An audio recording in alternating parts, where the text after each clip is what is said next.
बिस्मिल्लाहिर्रहमानिर्रहीम, अस्सलाम वालेकुम। मैं हूं मुबश्शिर हसन, आपका बायोलॉजी का टीचर। हमने क्लास 9 के अंदर चैप्टर हमारा जो था 4 स्टार्ट किया हुआ था, सेल साइकिल, और इसके अंदर हमने डिस्कस किया था मियासिस और माइटोसिस को डिस्कस किया था। आज हमने यहाँ पर सेल साइकिल और comparison and significance of mitosis and myiasis discuss करना है। तो हमारे 2 SLO यहाँ पे हमने आज डिस्कस करने हैं। तो सबसे पहले हम लॉन्ग क्वेश्चन के जाएंगे। लॉन्ग क्वेश्चन हमारा सेल साइकिल पर मुश्तमिल है, जो कि इम्पोर्टेंट एक लॉन्ग क्वेश्चन भी है और इसमें से मल्टीपल शॉर्ट क्वेश्चन और MCQ भी बनते हैं।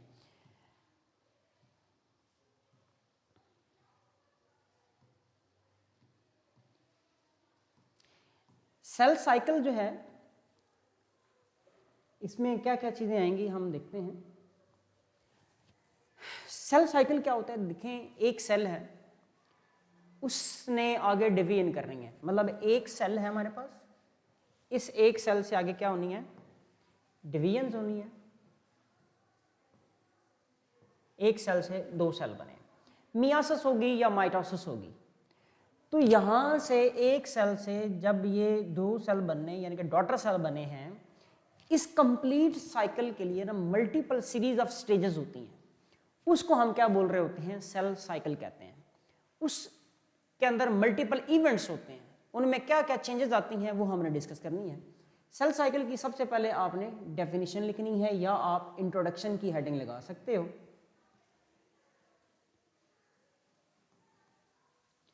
तो यहां पर हम बताएंगे the cell cycle is the sequence of events which involve growth of newly formed cells which replicate its genome and divide into 2 daughter cell. यानी कि होता क्या, यानी कि ये सेल था, ये पहले बना था, फिर इसमें चेंजेस आती हैं और फिर इसकी आगे डिवीजन होती है। तो मल्टीपल यहाँ पर इवेंट्स होते हैं। इस सारे इवेंट्स को कलेक्टिवली हम क्या बोल रहे होते हैं, सेल साइकिल का नाम देते हैं। हम देखते हैं मेजर फेज इसकी 2 होती हैं, एक को हम इंटरफेज कहते हैं, एक को हम एम फेज कहते हैं। इंटरफेज के अंदर सेल अपने आप को प्रिपेयर करता है नेक्स्ट डिवीजन के लिए, और एम फेज के अंदर उसकी क्या होती है, डिवीजन होती है। इसमें सेल आप क्या करता है, डिवाइड करता है। तो ये यहाँ पर हम देखेंगे। तो हमने यहाँ पर जो डिस्कस करना है वो सिर्फ इंटरफेज को डिस्कस करना है, एम फेज को डिस्कस नहीं करना। इंटरफेज आ जाएगा हमारा पहला पॉइंट, और हमने इसी की डिस्कशन करनी है। एम फेज यानी कि मियासिस और माइटोसिस की डिस्कशन यहाँ पे नहीं करनी, उसकी ऑलरेडी डिस्कशन हम कर चुके हैं। हमने देखना है डेफिनेशन ऑफ इंटरफेज के हवाले से।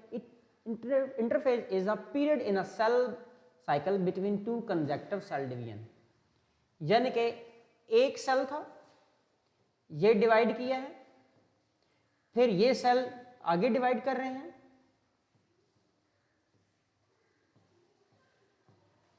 तो यहां पर हम देखते क्या हैं कि ये सेल इसके दरमियान में ये सारी जितनी भी स्टेजेस आई हैं यहां तक इसको हम क्या बोल रहे हैं, सेल साइकिल कहते होते हैं, यानी कि इंटरफेज कहते हैं। अच्छा, अब देखें, एक डिवीजन ये हुई है, एक डिवीजन ये हुई है। अब सेल ने डिवाइड किया, अब इससे लेकर यहां तक डिवीजन होने से पहले तक सेल ने अपने आप को प्रिपेयर तो करना है। उसने अपना DNA भी डुप्लीकेट करना है, अपना जो है वो कंटेंट भी बढ़ाना है, साइटोप्लाज्म भी बढ़ाना है, प्रोटीन भी बनानी है, और यहाँ पे एंजाइम भी की उनकी भी फॉर्मेशन होनी है। तो इस सब को हम क्या बोल रहे होते हैं, इंटरफेज। इंटरफेज के अंदर बेसिकली हमारे पास कितनी 3 डिवीजन्स आती हैं, एक G1 phase, S phase and G2 phase. G1 phase, S phase and G2 phase. और रेयरली यहां पर कभी कभार हम देख रहे होते हैं G0 फेज भी आ जाती है, G0 फेज भी हम डिस्कस कर रहे होते हैं। तो रेयरली ये भी आ जाती है। तो हर एक सेल में नहीं होती, लेकिन कुछ सेल में ये मौजूद होती है। G1 phase first gap, S for census, G2 for second gap. Gap आता है बेसिकली, ये इंटरवल्स होते हैं, फ्यू आवर्स के होते हैं, इसलिए हम इनको इंटरवल्स कहते होते हैं, ये गैप्स होते हैं। यहां पर हम देखते हैं नंबर फर्स्ट पर G1 phase. G1 phase it starts with production of new cell. ये न्यू सेल की प्रोडक्शन के साथ है। Cell grow in size, cell जो है वो ग्रो कर रहा है साइज में, यानी कि पहला पॉइंट, दूसरा पॉइंट, तीसरा increase in the number of organelles, अपने ऑर्गेनल्स भी बढ़ाता है। नेक्स्ट, फॉर्म नीडेड प्रोटीन्स, यानी कि ज़रूरी प्रोटीन भी बनाता है और अदर सब यूनिट्स भी बनाता है। देखिए यहाँ पे आपने कहा प्रोडक्शन ऑफ न्यू सेल की प्रिपरेशन करनी है, सेल अपना साइज बढ़ाता है, यहाँ पे अपने ऑर्गेनल्स को बढ़ाता है और अपनी प्रोटीन की जो नीड है उसको भी बढ़ाता है, यानी कि प्रोटीन्स को बढ़ाता है, प्रोटीन बनाता भी है और उसको ज़ाहिर सी बात है सेल की तरफ भेजता भी है। During this phase cell prepare itself for the next phase of the cell cycle, यानी कि एस फेज। एस फेज के लिए वो तैयार करता है, it form enzyme and nucleotides, यानी कि यहाँ पर क्या कर रहा होता है, वो एस फेज के लिए प्रिपेयर कर रहा है। यहाँ पर वो एंजाइम भी बनाएगा, यहाँ पे वो न्यूक्लियोटाइड्स को भी एकामुलेट करेगा। न्यूक्लियोटाइड्स का काम क्या होता है, डीएनए बनाना। तो यहाँ पर ये क्या कंप्लीट होगी हमारी G1 फेज, ये खुद से एक शॉर्ट क्वेश्चन भी है। आगे चलते हैं एस फेज के हवाले से। एस फेज में हम देखते क्या हैं, सिंथेसिस फेज। ये किसको सिंथेसाइज करता है, ये बेसिकली डीएनए को सिंथेसाइज करता है। अब पहले, इससे पहले क्रोमोसोम इस तरह से है, जब यहां पर हम बात करते हैं तो क्रोमोसोम क्या करता है, डुप्लीकेट कर जाता है। इसका मतलब है इसका जो डीएनए था, इसने डीएनए को क्या कर लिया है, डुप्लीकेट कर लिया है, डीएनए की डुप्लीकेशन। तो जाहिर सी बात है डीएनए की डुप्लीकेशन होनी है, इससे पहले एंजाइम बने होने चाहिए, न्यूक्लियोटाइड्स होने चाहिए और फिर जाके डीएनए की डुप्लीकेशन होती है। The cell replicate its entire genetic material, सारे के सारे डीएनए को वो क्या करता है, रेप्लिकेट करता है और उसकी 2 कॉपीज बना लेता है। Why each chromosome has 2 chromatids.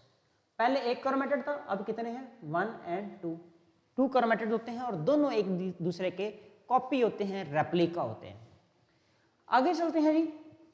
These chromatids are attach with the centromere. आपने देखा है यहाँ पर ये मौजूद है जी सेंट्रोमेयर, तो सेंट्रोमेयर के साथ ये अटैच होते हैं, सेंट्रोमेयर के साथ अटैच होते हैं। ये थी एस फेज। आगे है G2 फेज, ये तीसरी फेज आ गई G2 phase.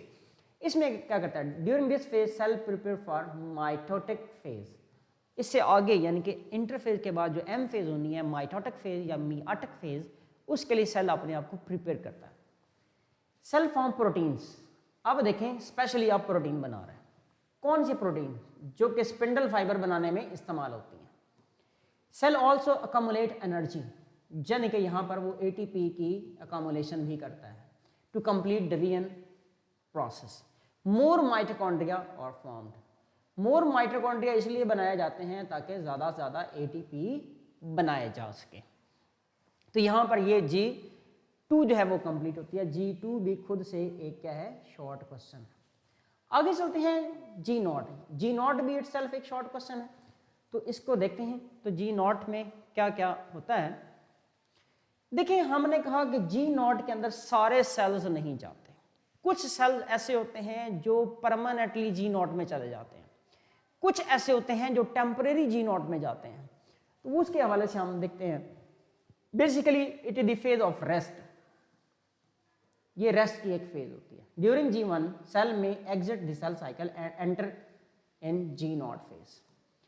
In G0 cell stops to divide, यानी कि डिवाइड करना स्टॉप कर देता है। Some cells neuron once mature never divide again, वो क्या परमानेंटली किस में चले जाते हैं, परमानेंटली न्यूरॉन सेल किस में चले जाते हैं, G0 फेज में चले जाते, वो कभी भी इस G0 फेज से नहीं निकलते। आगे देखते हैं। लिवर सेल्स, किडनी और other cells enter to G0 phase temporarily. When needed, they re-enter to the cell cycle and start dividing. यानी कि जो लिवर और किडनी के सेल्स होते हैं वो G0 फेज में जाते हैं, लेकिन जब ज़रूरत पड़ती है वो वहाँ से निकलते हैं और अगेन से के साइकिल सेल साइकिल में चले जाते हैं और डिवीजन स्टार्ट कर देते हैं।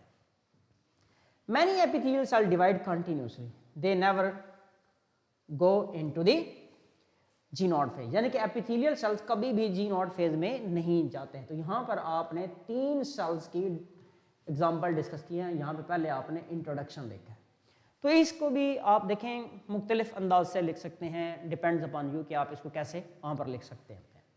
इसको पहले इंट्रोडक्शन में लिखे हैं, फिर 1 2 3 4 करके आप इसके एग्जाम्पल डिस्कस कर सकते हैं। ये है जी नॉट फेज। इसके साथ हमारा सेल साइकिल कंप्लीट होता है। अगर ये क्वेश्चन आ जाए तो आप इसकी सेल साइकिल को ड्रॉ भी कर सकते हैं। हम चलेंगे हम अपने शॉर्ट क्वेश्चंस की जाना।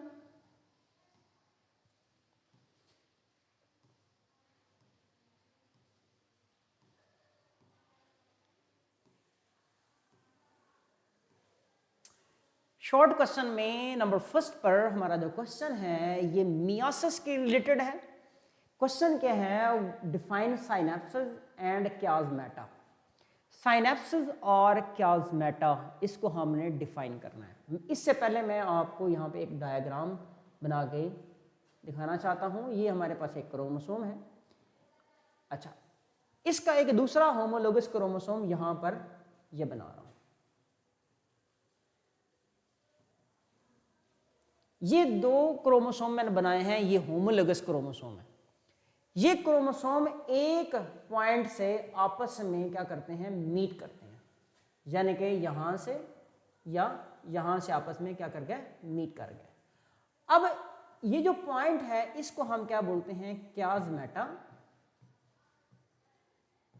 जिस पॉइंट से ये आपस में मीट कर रहे हैं, और ये जो आपस में मीट किए हैं इसको हम आपस में मिलने के प्रोसेस को, फ्यूज होने के प्रोसेस को हम क्या बोलते हैं, साइनेप्सिस। साइनेप्सिस यानी कि वो पॉइंट जहां से वो आपस में मीट कर रहे हैं, और वो प्रोसेस जिसमें वो मीट कर रहे हैं वो साइनेप्सिस, और पॉइंट्स को क्या बोल रहे हैं, क्याज़मेटा। जरा देखिएगा, ड्यूरिंग, यहां पर हमने देखना है, during prophase first of the meiosis the homologous chromosome begin to pair, आपस में पेयर आप करते हैं lengthwise with their homologous. This process is known as synapsis. यानी कि वो आपस में जो मीट कर रहे हैं, पेयर अप हो रहे हैं, उसको हम क्या बोल रहे हैं, साइनेप्सिस। और जिस पॉइंट से the chromatid of the homologous pair may cross each other and the point of crossing is known as, is X shape, it is called chiasmata. वो जो एक्स शेप का पॉइंट है जहां पे वो आपस में मीट कर रहे हैं उसको हम क्या बोल रहे हैं, उसको हम क्याज़मेटा कह रहे हैं। तो ये हमारा शॉर्ट क्वेश्चन आ जाता है। आगे हम चलते हैं क्वेश्चन नंबर सेकंड की जाना। What cell theory says about cell division. Cell theory cell division के बारे में क्या कहती है। According to the cell theory, new cell originate by division in the pre existing cells. Cell theory ये कहती थी कि जो सेल पहले से मौजूद हैं इनसे ही नए सेल बन सकते हैं, यानी कि जो पहले से सेल मौजूद हैं उनसे ही सेल बन सकते हैं। ऐसा नहीं होता कि कोई नॉन लिविंग से सेल बन जाए। ये सेल थ्योरी कहती थी, ये बड़ा इंपॉर्टेंट पॉइंट था। दूसरा, the cell which divide is called parent cell, यानी कि ये वाला क्या आएगा, पेरेंट सेल आएगा, और जो नए सेल बने इनको हम क्या बोलेंगे, daughter cell. PC and DC, parent cell and daughter cell. ये एक बड़ा इंपॉर्टेंट पॉइंट था, ये दूसरा हमने लिख लिया, found as result of division of daughter cell parent cell. दो पॉइंट हमने लिख लिए। तो आपने इस क्वेश्चन में देखना है आपके कितने 2 कंटेंट आते हैं, 1.5 एंड 1.5। अच्छा, तीसरा क्वेश्चन हमारा, right importance of meiosis. Very important question, हमने ये डिस्कस करना है। आपके पास ये क्वेश्चन यूं भी पूछा जा सकता है, right the significance of meiosis, right the significance of meiosis, right the importance of meiosis. इसके मल्टीपल पॉइंट्स हैं, हम यहाँ पर डिस्कस कर लेते हैं। फॉर्मेशन ऑफ गैमीट्स, यानी कि हम क्या करते हैं, एक सेल है, इससे 4 गैमीट सेल बन सकते हैं। इसमें क्या होता है, आप देखें, इसको हम लिखते हैं मियोसिस फर्स्ट, और ये होती है मियोसिस सेकंड। तो यहां पर हमने इसको डिस्कस किया। तो इसमें क्या होते हैं, गैमीट्स बनते हैं, यानी कि ये पेरेंट सेल डिप्लॉइड था, तो अब ये क्या है, ये हैप्लॉइड होते हैं। Number second, maintains chromosome number, यानी कि आप देखते हैं गैमीट है, ये स्पर्म है, इस स्पर्म को देखें तो ये क्या है, 1n है, प्लस ये एग है, तो ये क्या है, ये भी 1n है। ये आपस में मीट करेंगे तो ये बन जाएगा जाइगोट, जाइगोट क्या होगा, 2n। तो number of chromosome next generation के अंदर ये क्या होते हैं, मेंटेन रहते हैं। आगे चलें तो मियासिस के अंदर आपने देखा कि क्रॉसिंग ओवर होती है, क्रॉसिंग ओवर होती है, इसकी वजह से क्या प्रोड्यूस होती हैं, जेनेटिक वेरिएशन आती हैं, leading to genetically different offspring, यानी कि ऑफ स्प्रिंग के अंदर चेंजेस आती हैं। ज़ाहिर सी बात है सारे बहन भाई एक ही वालिदैन, एक तरह के वालिदैन के बच्चे होते हैं, लेकिन सारे बहन भाई एक दूसरे से डिफरेंट होते हैं। बेसिकली वो क्या होती हैं, जेनेटिक वेरिएशन होती हैं, किसकी वजह से, वो क्रॉसिंग ओवर की वजह से होती हैं। बेसिस ऑफ एवोल्यूशन, जब जेनेटिक वेरिएशन होती हैं तब चांस होता है कि एवोल्यूशन हो जाए, न्यू स्पीशीज बनने के चांस होते हैं, जब मैनी थाउजेंड्स ऑफ जनरेशन गुजरती हैं तब की बात कर रहा हूँ। Genetic variation produce by myiasis provide raw material for the natural selection और एवोल्यूशन। यहाँ पे हमारा क्वेश्चन नंबर 4 है, राइट इंपॉर्टेंस ऑफ माइटोसिस। ये भी इंपॉर्टेंट क्वेश्चन है, ये क्वेश्चन भी आपसे पूछा जा सकता है, right the significance of myiasis, right the significance of mitosis. ये दोनों क्वेश्चन हाईली इंपॉर्टेंट है बोर्ड के पेपर के पॉइंट ऑफ व्यू से। इसके अंदर भी हमने 4 जो है वो डिस्कशन की है, लेकिन आपने एटलीस्ट 2 to 3 यहाँ पे पेपर में लाजमी लिखनी है। Number, growth of body. अब देखें माइटोसिस में क्या होता है, देखें एक सेल डिवाइड करता है 2 सेल के अंदर, पेरेंट सेल डिप्लॉयड होता है तो डॉटर सेल भी डिप्लॉयड होता है, नंबर ऑफ क्रोमोसोम चेंज नहीं होता। अच्छा, इसमें क्या होगा, अब देखें एक सपोज करें, आपने कहा ग्रोथ ऑफ द बॉडी, एक बेबी की बर्थ होती है, वो छोटा सा होता है और वो अडल्ट होने तक कितना बड़ा हो जाता है, उसमें जो सेल्स हैं इसमें क्या होती है, सेल डिवीजन होती है, और थाउजेंड्स की तादाद में सेल जो है डिवाइड करके उसको क्या करते हैं, एक छोटे बेबी से एक अडल्ट पर्सन में चेंज कर देती है। ये किसी प्लांट और एनिमल दोनों के अंदर होती है, मल्टी सेलर ऑर्गेनिज्म के अंदर। आगे देखिए रिपेयर एंड डेवलपमेंट। आप देखें सपोज करें किसी शख्स को क्या होता है, वाउंड हो जाता है, जख्म हो जाता है, उस वाउंड की जो हीलिंग होती है वो किसका काम होता है, वो भी माइटोसिस की मेहरबानी होती है। It replace worn out, damaged or dead cells and help in healing of the wounds. Asexual reproduction। आप एसेक्सुअल रिप्रोडक्शन के हवाले से बात करें, मैं क्लोनिंग की बात करता हूं। आपने क्लोनिंग के जरिए से एक सेल बना लिया, एक सेल बनाया है मुख्तलिफ मैकेनिज्म इस्तेमाल करते हुए, एक सेल बनाया, इस एक सेल से अब कंप्लीट ऑर्गेनिज्म अडल्ट बनवाना है, तो वो भी किसकी इंपॉर्टेंस है, किसकी मेहरबानी है, वो भी माइटोसिस की बात हम करते होते हैं। आगे चलें, मेंटेन नंबर ऑफ क्रोमोसोम। मैंने कहा एक बेबी है, उसकी बर्थ हो गई है, ये डिप्लॉयड था, अब ये इससे अडल्ट फॉर्म में चला गया, अडल्ट बन गया, तो इसके नंबर ऑफ क्रोमोसोम जो हैं वो सेम रहेंगे। क्यों, जब माइटोसिस होती है तो पेरेंट सेल भी डिप्लॉयड होता है और उसके डॉटर सेल भी डिप्लॉयड होते हैं। तो ये क्वेश्चन नंबर हमारा 4 कंप्लीट हो जाता है। क्वेश्चन नंबर 5 है हमारा, उसने पूछा enlist different phases of meiosis. Meiosis हमने 2 तरह से देखी, हमने कहा मियोसिस फर्स्ट और मियोसिस सेकंड। मियोसिस फर्स्ट के अंदर हमने कहा ये रिडक्शनल डिवीजन है, रिडक्शनल इसलिए कहते हैं, ये सेल है डिवाइड कर रहा था, ये डिप्लॉयड था और ये हैप्लॉयड हो गया, तो नंबर ऑफ क्रोमोसोम जो है वो रिड्यूस हो जाते हैं, so that's why reductional division. इसके अंदर 4 फेजेस है, prophase first, metaphase first, anaphase first, telophase first. दूसरी है meiosis second, equational division. Equational division यहीं से हम कंटिन्यू करेंगे, अब ये आगे सेल डिवाइड करेंगे, क्योंकि ये हैप्लॉयड थे तो नेक्स्ट भी क्या होंगे, हैप्लॉयड, ये हैप्लॉयड थे तो नेक्स्ट भी क्या होंगे, हैप्लॉयड। तो आपने देखा इस पेरेंट सेल और इस डॉटर सेल में नंबर ऑफ क्रोमोसोम क्या है, इक्वल है, सो दैट्स वाई हम इसको क्या बोल रहे हैं, इक्वेशनल डिवीजन। इसकी phase prophase 2, metaphase 2, anaphase 2, telophase 2। आप इसको फर्स्ट सेकंड भी कहते हैं, prophase second, metaphase second, anaphase second and telophase second आप नाम देते होते हैं। ये थे हमारे शॉर्ट क्वेश्चन। अब हम चलते हैं अपने लॉन्ग क्वेश्चन की जानब, सॉरी मल्टीपल क्वेश्चन की जानब। मल्टीपल चॉइस क्वेश्चन के हवाले से नंबर 1 पे जो क्वेश्चन हमने डिस्कस करना है वो क्या है, metabolic activity of the cell is very high. देखिए हमने 2 मैकेनिज्म डिस्कस किए, एक इंटरफेज और एक एम फेज।